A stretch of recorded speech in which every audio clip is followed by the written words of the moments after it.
Итак, друзья, вот к нам сейчас навстречу идут лесопожарные, рабочие Якутлесресурса. Сейчас мы с ними идем, попробуем затушить этот пожар, который разгорелся, перепрыгнула.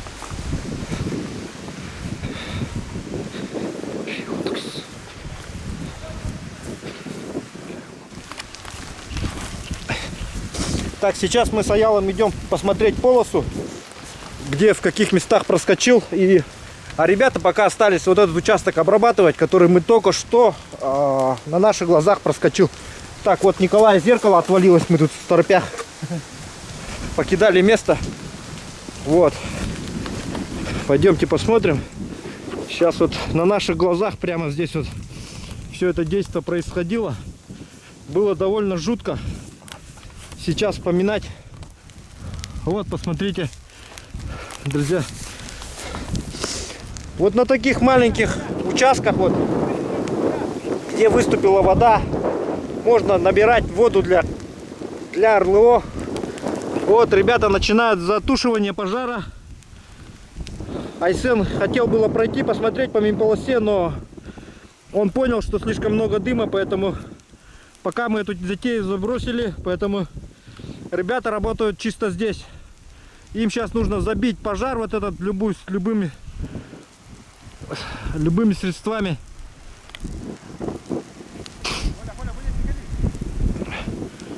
Анрат ты ничего не кумал рехтер надо. Он анрат ты барарган, но.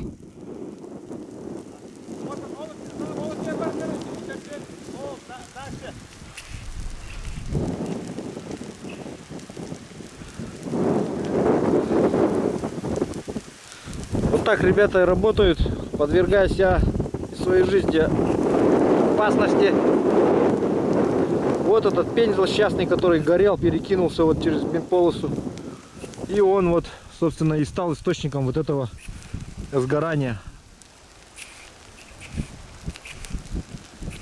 Роман там в гуще событий снимает тоже для себя видео. Ну а мы, друзья, вот стали вот такими вот свидетелями вот такой вот работы. А я пошел в дым.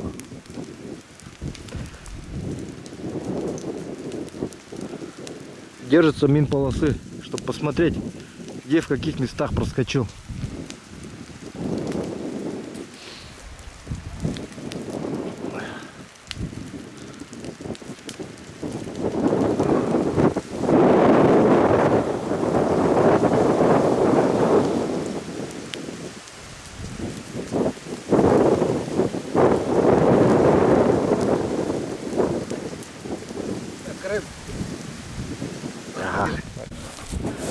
Так, пошли за водой.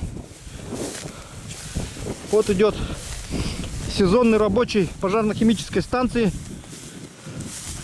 с ранцевым лесным огнетушителем. Посмотрите, приходится воду набирать вот в чем попало.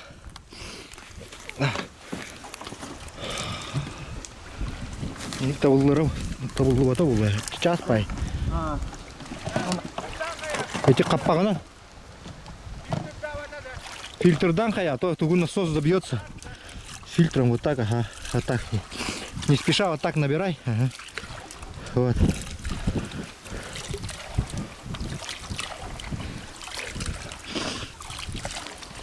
Вот, друзья, посмотрите. Вот такие вот сложные условия у ребят работы. Пожар перекинулся. Его надо останавливать.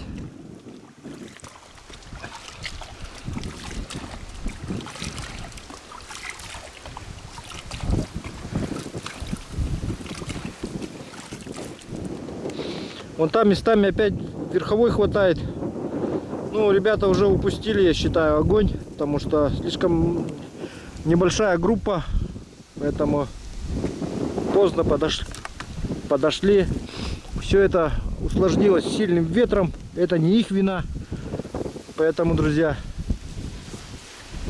здесь нужны другие меры теперь. Теперь нужно полностью минполосу перерабатывать, на другое место переносить. Николай вот в торопях у нас что там отвалилось зеркало, да, на УАЗике. Сходил, нашел зеркало, подняли мы его, вообще вырвало с корнем.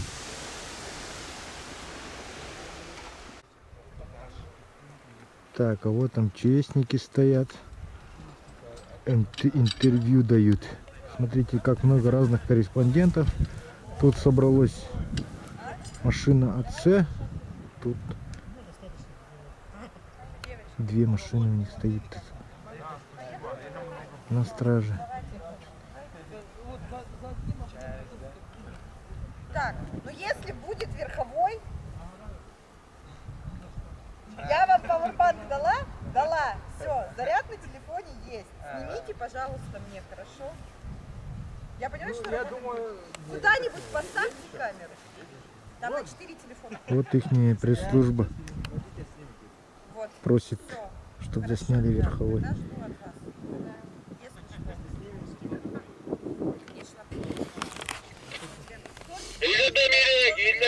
что. Так, друзья, сейчас мы пришли на базу, на место скопления сил и средств.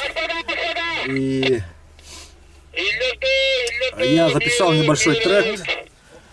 По данному треку мы видим, что от нашего места стоянки, вот где вот эта точка мы находимся, мы проехали ровно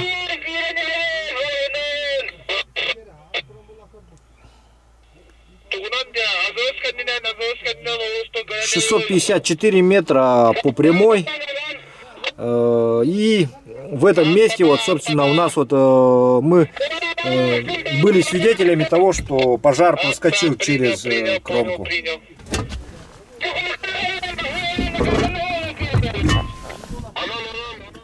Давайте теперь посмотрим с этого места, сколько осталось до населенного пункта Магарасы. Вот Магарас. То есть отсюда примерно, сейчас я ставлю точки 2. Приблизительно 3 километра 400 метров вот с этого места. Вот. То есть это критическое расстояние, на которое уже подошел огонь к деревне. На самом деле сейчас нужно, конечно, принимать уже экстренные меры. Вот. Но так как тут кругом пожары, людей и сил не хватает катастрофически. Вот.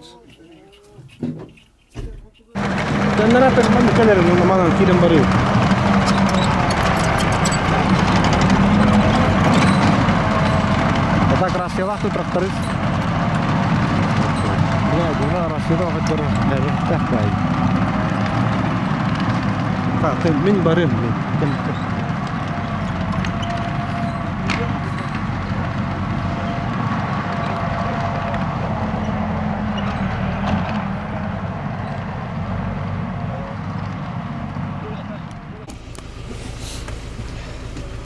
Так, дорогие друзья, наконец-то у нас есть время, чтобы пообедать. Правда, сейчас уже 5 часов вечера, но на пожаре это ничего. Когда приходит основная работа, люди всегда работают, приходит время еды, садятся и едят. Порой бывало так, что мы садились прямо на минерализованной полосе, либо на кромке пожара и начинали есть. Сейчас ребята очень хорошо оснащены, у них вот такие вот рационы питания, что очень круто, потому что в наше время это был просто хлеб и кусок, то есть кусок хлеба и банка сайры, банка тушенки, потому что нам вот продукты выдавали по калориям, то есть нам выдавали все в пачках, сколько чтобы мы готовили, в банках. Вот здесь все готово, готовить не надо. Вот. Нужно только разогреть. И посмотрите, я делал как-то обзор сухого пайка с пожара с 2019 года. Видео у меня есть вот в ролике. То есть, ну, под роликом в описании будет видео, ну, ссылка на то видео, где я МЧСовский сухпайок, ну, рацион обозревал. И теперь давайте посмотрим вот этот рацион питания, который дают лесопожарным Якутспецресурса.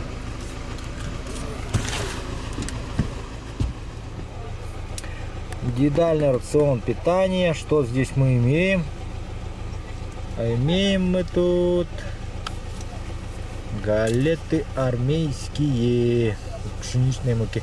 В общем, я так понял, друзья, что этот рацион питания, он просто взяли армейский рацион питания и перефасовали. Все. И вот этот армейский сухпай у нас идет теперь вот в такой вот коробке индивидуальный рацион питания. Главное, что звезды нету, да и ладно. Вот. Теперь это уже не армейский рацион питания. Это уже наш. Так, камеру занесу. Ну давайте скроем. Так.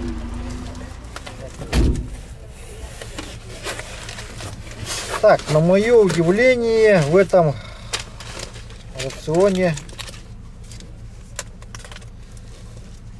адаптовит, 2 адаптовита.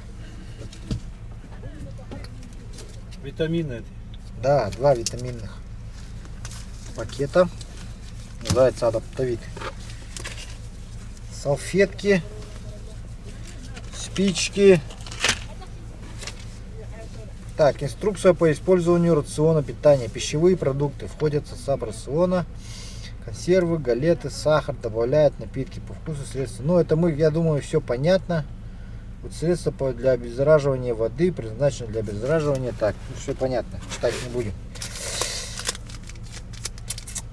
Необычайный черный чай есть. Вот. Прям необычайный. Вот, интересно довольно. Салфетки дезинфицирующие с хлоргексидином. Вот, это надо перед едой обязательно руки обеззаразить. Это мы сейчас тоже возьмем. Вот такие вот сухое горючее такое вот.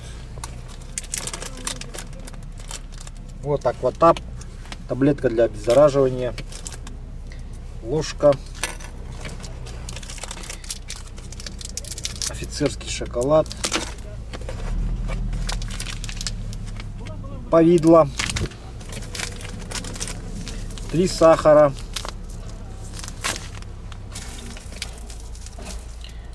кофе растворимый 2. Так, это у нас соус томатный в таком пакетике.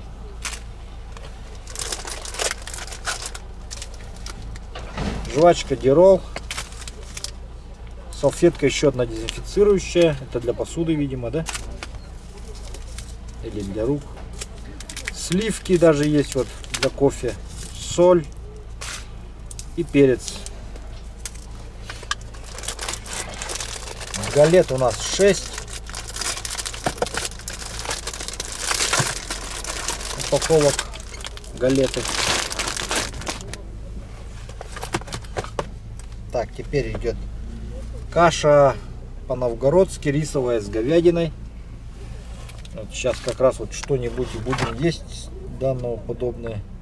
Мясо с зеленым горошком с морковью. Каша по-новгородски, гречневая с говядиной. Но, ребят, зато мы знаем теперь, что все это производится в Новгороде. Этот набор собирался. Говядина тушеная, высший сорт. Новгородские ребята прислали вот такой хороший индивидуальный рацион. Фарш колбасный любительский. Сыр плавленый. Икра из кабачков. Ну, круто, круто. И ножичек. Все.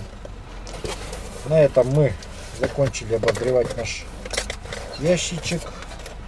С Романом сейчас осталось самое сложное решить, что мы будем есть, да? Что будем есть? Все. Все, да? Ну, каши тогда оставляем. Это что у нас? Зелень. Все, друзья, мы сейчас начинаем обедать, ужинать или полдничать. Что-то такое. Полдник. Полдник, ага.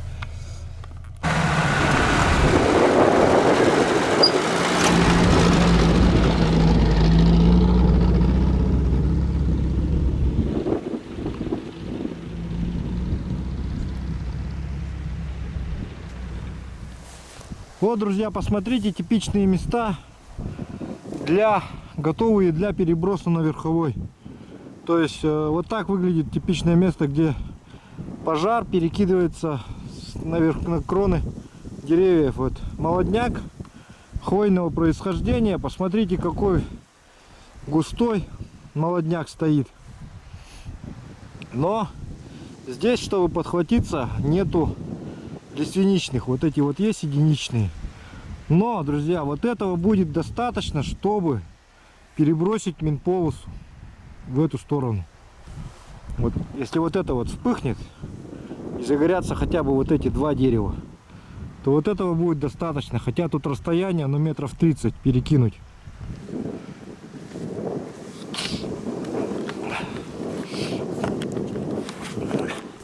Сейчас я включил трекер, навигатор и иду по минполосе. Хочу посмотреть, как они окопали минполосу и куда она в итоге выводит.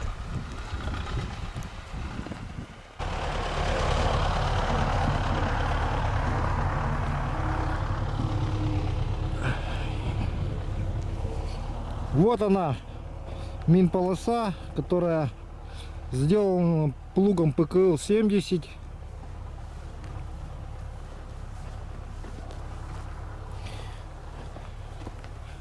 Вот когда почва вот такая вот, плуг хорошо идет и отвалы работают. Землю она отваливает в две стороны.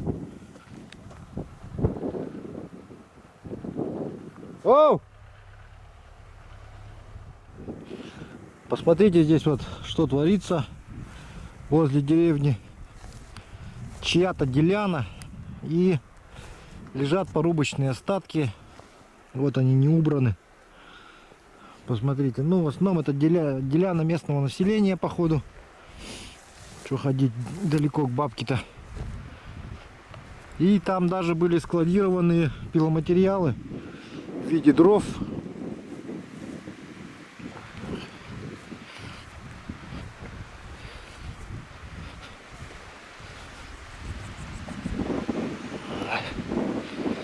Ветер усиливается, огонь продолжает движение.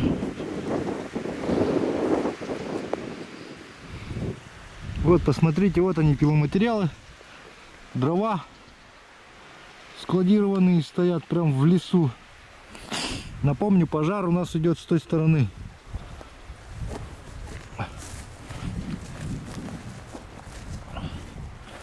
Вот, что тут творится.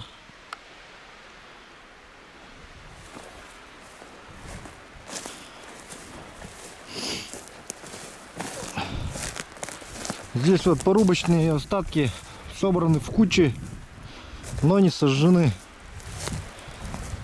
Посмотрите, это будет просто отличным горючим материалом.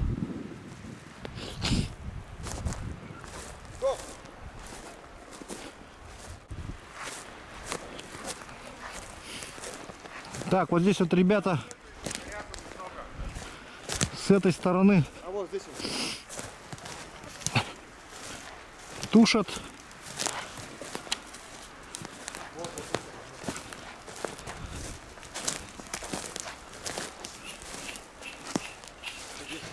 Че, ребят, обогнули, да, этот пожар-то? Нет. Нет, да? Туда уходит, да, он таки? Получается, дым туда идет. Ну. Невозможно туда пройти. Невозможно, да, подойти? И здесь даже тушишь, ветер все время меняется. Просто вот отсюда метров 200 вот так вот этот трактор минполосу сделал вот до той базы, где стояли. А здесь трактор пройти-то может, нет? Нет, надо. Здесь надо вот этот плугом приехать трактором просто вот так до той минполосы. Все так. Отрезать его, да и все. Мы ложками тушим все время. Ну. Пока за водой идем уже тут. Он сгорает. Можно тоже прям лайфом. Вот тушим, пока обратно идем, все обратно.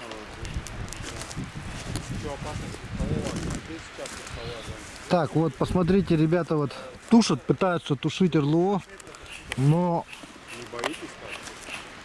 огонь, говорят, все равно разгорается, потому что, ну так и будет, потому что, посмотрите, все сухое,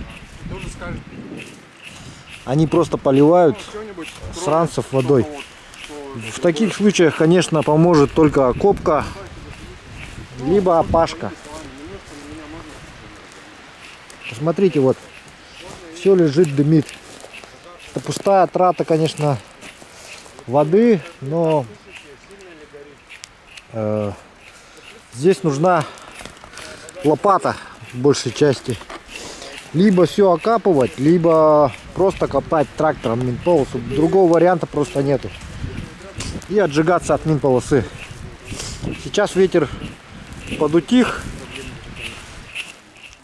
Вот, посмотрите, вот как горят порубочные остатки, оставленные на лесоделянии. Ну вот, благо ребята успели приехать, то есть прибежать, подтушитель маленько вот.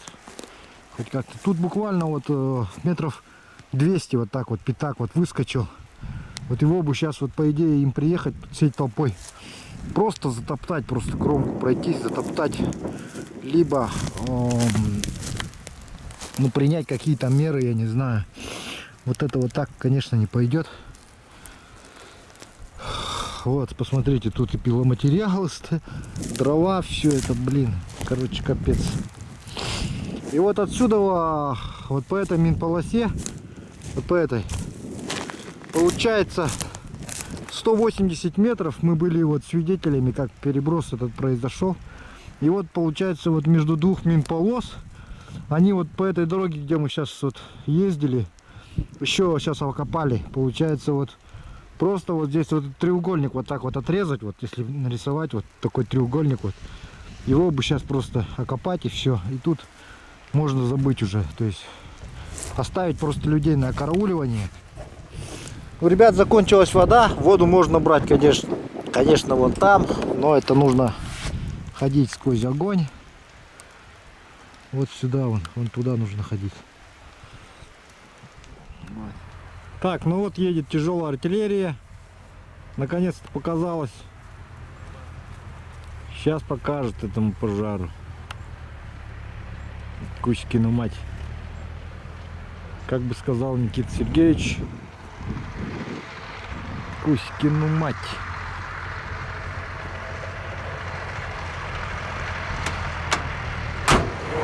Итак, друзья, сейчас вот подъехал трактор, и мы с трактористом пойдем на опашку. Получается, ну я показал трактористу, куда нужно опахивать, в какую сторону. И он сейчас отрежет этот пожар с двух сторон. И все на этом. Все, пошел, красавчик.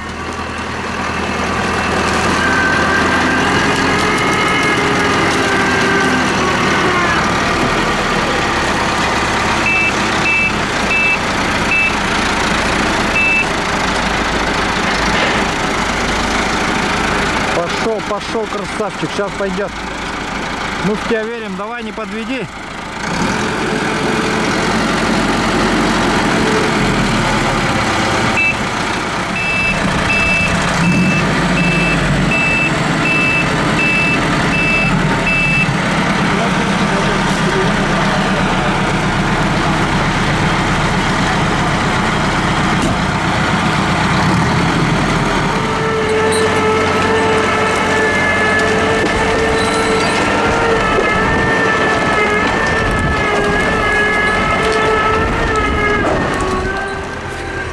Друзья, сейчас я вот иду тракторист идет за мной. Я ему показываю более-менее короткий путь по навигатору. пытаемся обрезать этому пожару путь и пытаемся хоть как-то помочь в тушении пожара, вспомнить, так говорится, былое. Вот. Трактористу надо всегда подсказывать, потому что ему с кабины всегда очень плохо видно, поэтому должен идти впереди человек, но этот человек должен очень внимательно ходить, потому что трактор своим отвалом передним он сносит, сшибает деревья,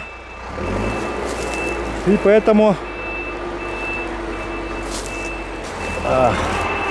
это очень ответственная работа, так сказать.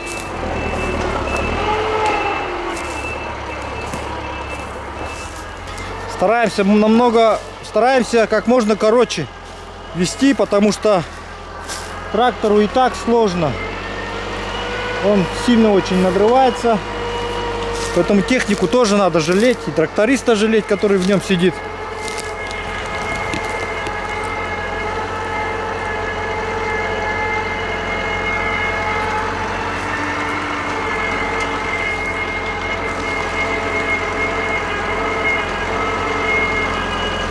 Вон он идет сзади.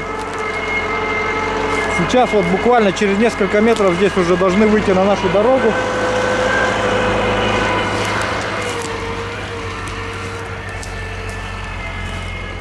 Вот смотрите, я помог трактору выйти на дорогу.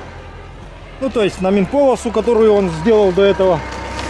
И сейчас он уже отсюда пойдет второй рейс, и ребятам уже будет легче.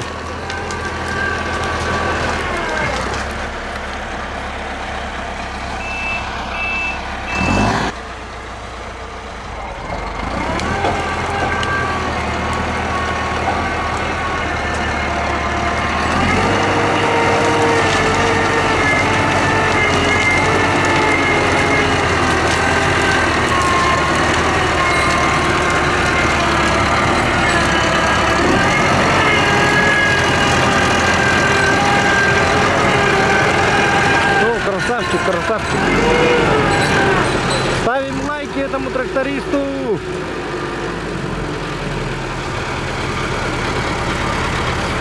Сейчас я попросил его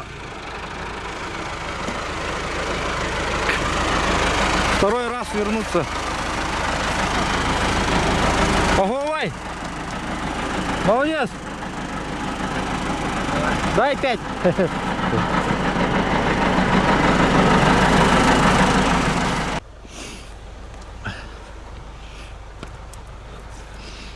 ПКЛ, конечно,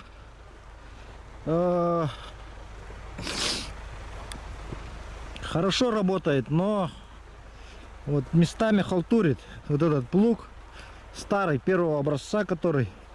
И вот ребята хотят сейчас свой плуг одеть, сходить.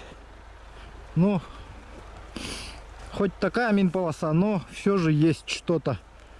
Поэтому вот так вот. Ну вот, друзья, это вот тот самый пример, когда я говорил, что в своих предыдущих роликах с 2019 года о том, что нужен профессиональный штат постоянных людей, которые будут постоянно, круглогодично заниматься тушением лесных пожаров. Сезонные лесные пожарные — это все равно не профессионалы, еще раз говорю. Я всегда это говорил. Потому что ежегодно набираются разные люди. То есть человек абсолютно приходит необученный. И как только он начинает чему-то учиться, у него заканчивается контракт, заканчивается наше короткое лето. Человек увольняется. На следующий год он уже не приходит. Потому что это тяжелая работа, адский труд. И поэтому нужно, чтобы у людей была достойная зарплата, у постоянных лесопожарных. Не нужно лесопожарных делить на каких-то авиационных, наземных. Пусть это будет, у каждого будет своя работа, и у каждого будет своя достойная зарплата, чтобы человек мог гордиться работой. И он должен приходить на работу с улыбкой и каждый день готов тушить лесные пожары в любой точке. Это нужны люди профессионалы, еще раз говорю. Вот. А иначе так и будет продолжаться всегда эта история с лесными пожарами. Мы будем всегда гореть, всегда вот так вот работать, стараться что-то сделать, но все это будет не то, конечно. И, конечно же, хорошая техника. Хорошая техника, новые нужны, новые для каждого региона своя техника со своей спецификой. Вот, научные, наверное, какие-то конструкторские решения нужны, чтобы современными этими пожарами как-то бороться. Вот.